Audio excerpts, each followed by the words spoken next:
VS. അച്യുതാനന്ദന്റെ ആരോഗ്യനില അതീവ ഗുരുതരമായി തന്നെ തുടരുകയാണ്. ശ്വാസകോശത്തിൽ അണുബാധയുണ്ടായ വി.എസിന്റെ ആന്തരികാവയവങ്ങളുടെ പ്രവർത്തനം കാര്യക്ഷമമല്ല. രക്തസമ്മർദ്ദവും സാധാരണ നിലയിലായിട്ടില്ല. വി.എസിന്റെ ആരോഗ്യനില തീർത്തും മോശമാണെന്ന് മെഡിക്കൽ കോളേജിലെ വിദഗ്ധ സംഘം കഴിഞ്ഞ ദിവസം റിപ്പോർട്ട് നൽകിയിരുന്നു. ഷിജോ കുര്യൻ വിവരങ്ങൾ നൽകും. ഷിജോ, വി.എസിന്റെ ആരോഗ്യനില തീർത്തും മോശമാണെന്നുള്ള വിവരങ്ങൾ തന്നെയാണ് പുറത്തുവരുന്നത്. നിലവിൽ ഇപ്പോൾ ഇതേ ചികിത്സ തന്നെ തുടർന്നു കൊണ്ടുപോകാനുള്ള തീരുമാനത്തിലാണോ ഡോക്ടർമാർ? ജിൽസി, മുൻ മുഖ്യമന്ത്രി വി.എസ്. അച്യുതാനന്ദന്റെ ആരോഗ്യനില തീർത്തും മോശമാണ് എന്നുള്ളതാണ് വസ്തുത. ഗുരുതരമായിട്ട് വി.എസിന്റെ ആരോഗ്യനില തുടരുന്നു എന്നുള്ള മെഡിക്കൽ ബുള്ളറ്റിൻ ഇന്നലെ 11 മണിയോടുകൂടി വന്നിരുന്നു. അതിന് പിന്നാലെ മെഡിക്കൽ കോളേജിൽ നിന്നുള്ള വിവിധ വിഭാഗങ്ങളിലുള്ള 7 അംഗ വിദഗ്ധ ഡോക്ടർമാരുടെ ഒരു സംഘം വി.എസിനെ പരിചരിക്കുകയും വി.എസിന്റെ ആരോഗ്യനില വിലയിരുത്തുകയും ചെയ്തിരുന്നു.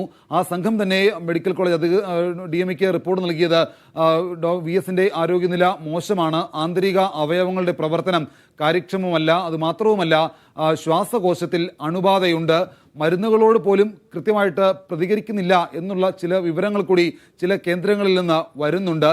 ഇന്നിപ്പോൾ SUT ആശുപത്രിയിലെ ഡോക്ടർമാരുടെ സംഘം, നിലവിൽ SUT ആശുപത്രിയിലെ 4 വിഭാഗങ്ങളിലെ ഡോക്ടർമാരുടെ സംഘമാണ് വി.എസിന് ചികിത്സ നൽകി വരുന്നത്. നെഫ്രോളജി, ന്യൂറോളജി, കാർഡിയോളജി, ഇന്റൻസിവിസ്റ്റ്, ഈ 4 വിഭാഗങ്ങളിലെ ഡോക്ടർമാരുടെ സംഘം ഇന്ന് മെഡിക്കൽ ബോർഡ് യോഗം കൂടി ചേരും. ഈ മെഡിക്കൽ ബോർഡ് യോഗത്തിൽ ഇന്നലെ ഉണ്ടായ സാഹചര്യം തന്നെയാണോ എന്ന് വിലയിരുത്തുകയും ചെയ്യും. ആവശ്യമെങ്കിൽ നിലവിൽ മെഡിക്കൽ കോളേജിലുള്ള തിരുവനന്തപുരം മെഡിക്കൽ കോളേജിലുള്ള ഡോക്ടർമാരുടെ സംഘത്തോട് ഇന്നിപ്പോൾ വി.എസിനെ പോയി കാണണം, ആരോഗ്യസ്ഥിതി വിലയിരുത്തണം എന്നുള്ള നിർദ്ദേശം നിലവിൽ കൊടുത്തിട്ടില്ല. ബന്ധപ്പെട്ട ഉദ്യോഗസ്ഥർ അവർക്ക് നിർദ്ദേശം കൊടുത്താൽ ഒരുപക്ഷെ ഇന്നുകൂടി മെഡിക്കൽ കോളേജിൽ നിന്നുള്ള സംഘം വി.എസിനെ SUT ആശുപത്രിയിൽ എത്തിക്കണ്ട് വി.എസിന്റെ ആരോഗ്യനില വിലയിരുത്തും. നിലവിൽ ചികിത്സയിൽ കഴിഞ്ഞ 9ാം നാളാണ്. ഈ 9 ദിവസമായിട്ട് തിരുവനന്തപുരം പട്ടം SUT ആശുപത്രിയിൽ ചികിത്സയിൽ കഴിയുന്ന വി.എസ്. അച്യുതാനന്ദന്റെ ആരോഗ്യനില ഗുരുതരമായി തന്നെ തുടരുകയാണ്. വെന്റിലേറ്ററിന്റെ സഹായത്തോടു കൂടിയാണ് അദ്ദേഹം ICUവിൽ തുടരുന്നത്.